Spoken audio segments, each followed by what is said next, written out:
राम मंदिर के बाद एक बहुत बड़ा मंदिर कश्मीर अनंतनाग में बनने जा रहा है। जम्मू कश्मीर के अनंतनाग जिले के मार्तंड सूर्य मंदिर में वर्षों बाद पूजा अर्चना की गई है। इस मंदिर में 100 से ज्यादा लोगों ने हनुमान चालीसा का पाठ किया। एक ऐसा कानून पास हो गया है कि जितने भी प्राचीन जमाने के मंदिर थे वो कश्मीर के अंदर, उसको सरकार दोबारा से बनाएगी। और ये सरकार कौन है आप सब जानते हैं कि BJP prime minister Narendra Modi की सरकार है। ये मंदिर कभी हिमालय का गौरव हुआ करता था। ये देश के प्राचीन सूर्य मंदिरों में से एक था। भव्य अनंतनाग सूर्य मंदिर को शैतान का गुफा साबित करने की कोशिश की, जिसमें पाकिस्तान का सबसे अहम रोल था। नहीं है कि हम हिंदू थे और इससे पहले मानते हैं कि भाई शायद ये समझते हैं कि हम सारे अरब से ही ताल्लुक है हमारा। क्या कहना चाहिए? नहीं, हम अरब डिसेंडेंट नहीं है, बल्कि हम कन्वर्टेड मुस्लिम हैं।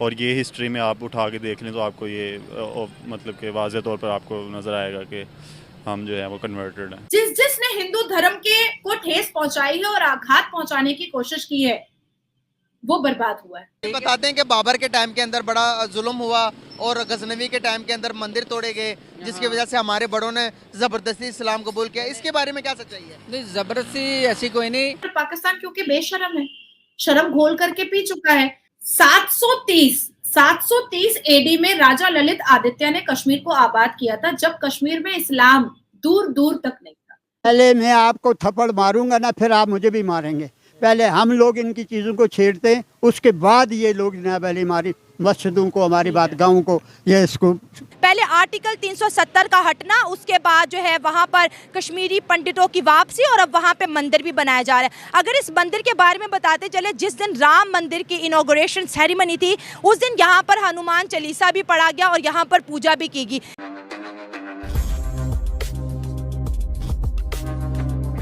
एक वक्त था कि इंडिया का हिंदू डरता था खुद को हिंदू कहने में, और आज वो पूरी दुनिया में मंदिर बना रहे, कश्मीर में मंदिर बना रहे, कितना प्राउडली कहते हैं कि वी आर हिंदू।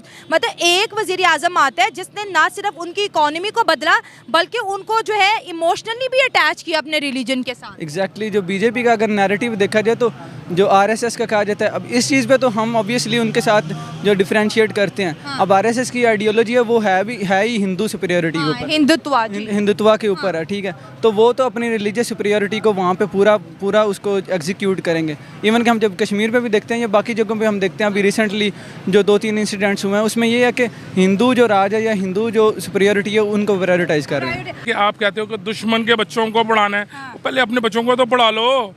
उन्होंने तो बुलेट ट्रेन चला दी है कि 2 घंटे के अंदर इंडिया से वो ये दुबई चले जाएंगे, दुबई से आ जाएंगे। रियली वो समुद्र के अंदर जो चलेगी। आप पहले अपने बच्चों को तो पढ़ा लो।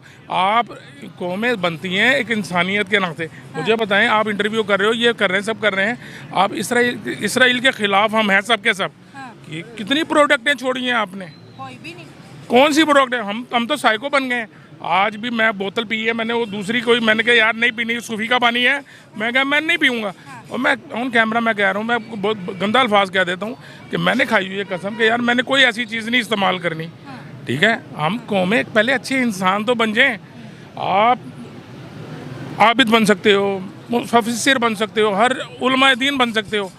जब तक आप अच्छे इंसान नहीं हो आप कुछ भी नहीं हो। चले सर, इंडिया और पाकिस्तान के हॉट टॉपिक को हम डिस्कस कर रहे हैं। पाकिस्तान कहते हैं इंडिया का मुकाबला करने 4 जंगे की बड़ी बुरी शिकस्त हुई हमें। आज भी ये नस्ल को भी पढ़ा रहे हैं इंडिया का मुकाबला करना है, कश्मीर लेना है। जरा ये बता दें ये क्या कौन सा चूरन बेच रहे हो आप किसको कह रहे हो?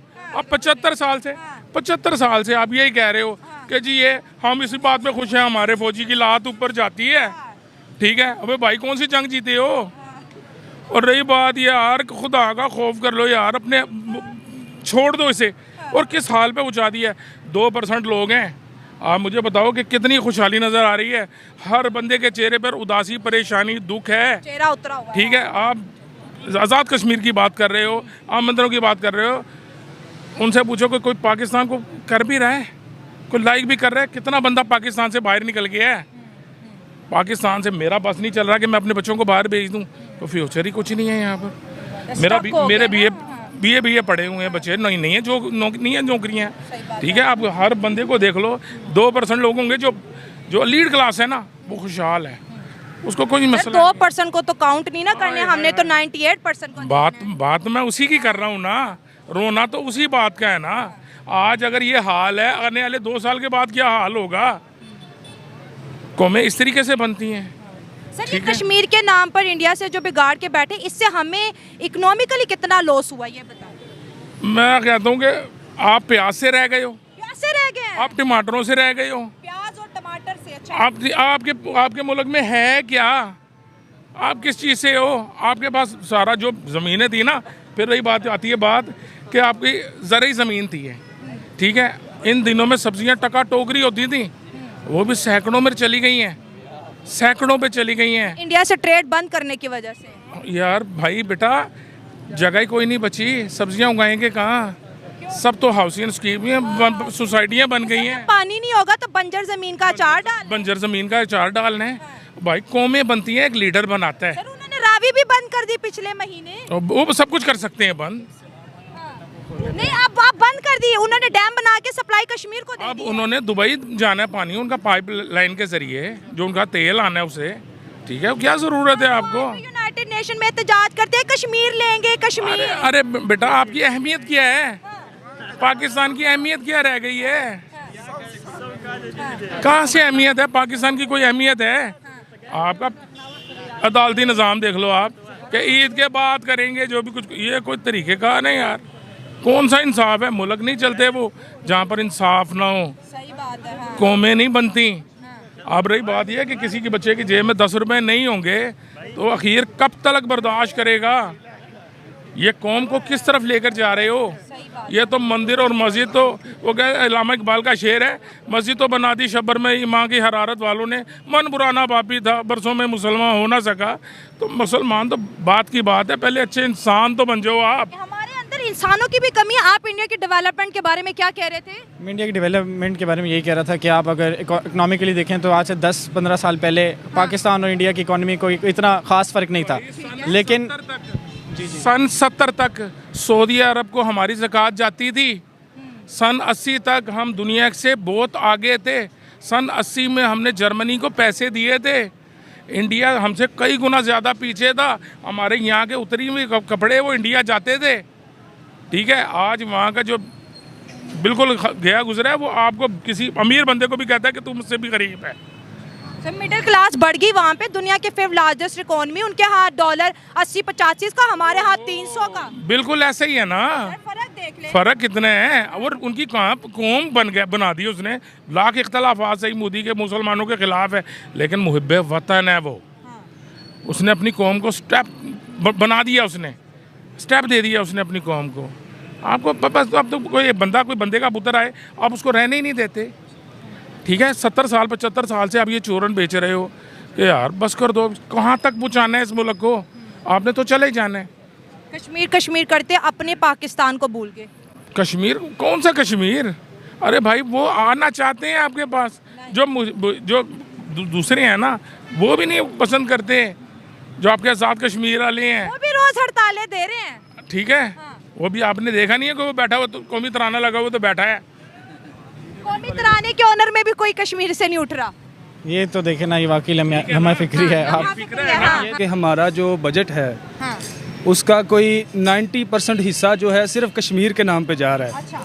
अगर आप देखें तो वो कौन ले रहा है ये भी आपको पता है।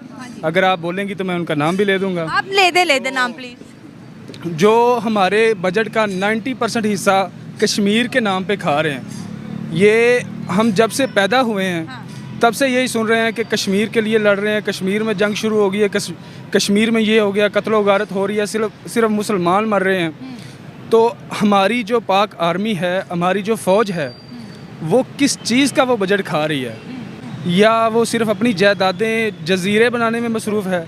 दोस्तों, जम्मू कश्मीर के 8वीं सदी के प्राचीन मारतंड सूर्य मंदिर का जीर्णोद्वार किया जाएगा और इस संबंध में बीते सोमवार को एक हाई लेवल मीटिंग बुलाई गई है जो जम्मू में होगी। कहा जाता है कि इस मंदिर को सुल्तान सिकंदर शाह मीरी के आदेश के बाद तोड़ा गया था। दोस्तों, 8वीं शताब्दी का मारतंड सूर्य मंदिर भारत के सूर्य मंदिरों में सबसे पुराना और अमूल्य प्राचीन आध्यात्मिक विरासत का प्रतीक है। इस मंदिर का निर्माण हिंदू राजा ललितादित्य मुक्तपद ने कराया था। ललितादित्य करकोटा वंश के थे, जिन्होंने 7वीं शताब्दी में कश्मीर पर शासन किया था। दोस्तों, हाल ही में अनंतनाग के इस सूर्य मंदिर परिसर में स्थित राम मंदिर में अयोध्या से आए कलश को स्थापित किया गया था। इसके अलावा जम्मू कश्मीर के उपराज्यपाल मनोज सिन्हा भी इस मंदिर में पूजा अर्चना कर चुके हैं। तो अब सरकार की तरफ से सोमवार को मीटिंग बुलाई गई है और इसका मकसद यही है कि इस सूर्य मंदिर के अलावा कश्मीर में जो भी मंदिर तोड़े गए हैं उसका जीर्णोद्धार किया जाएगा, यानी कि उसे रीडेवलप किया जाएगा। दोस्तों, जब पाकिस्तानी लोगों को इस खबर के बारे में पता चला तो उन लोगों का कहना है कि मोदी सरकार ने कश्मीर में पहले धारा 370 हटा दी और अब वो हमारे तोड़े हुए मंदिरों को फिर से नया बना रहा है। तो दोस्तों, आज के लिए बस इतना ही। अगर आपको ये वीडियो पसंद आया हो तो वीडियो को लाइक कर दीजिए और हमारे चैनल को सब्सक्राइब कर लें।